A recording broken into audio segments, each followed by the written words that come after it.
These are the sediment collected from the boiler as boiler 2 in SICC1. As you can see, it's quite big pieces, very bad. And normally these are either a calcium compound, or it can be due to corrosion of the boiler. So to check whether it's corrosion, we check with the magnet.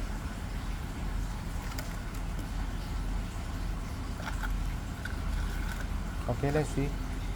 All right, not much. There are some item attached to the magnet.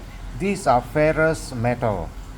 Okay, so all the most of the rest are non-ferrous. That means they are most likely calcium deposit or magnesium deposit, because the softener is not working well. So when the softener is not working well, you get this kind of very big, huge pieces of deposit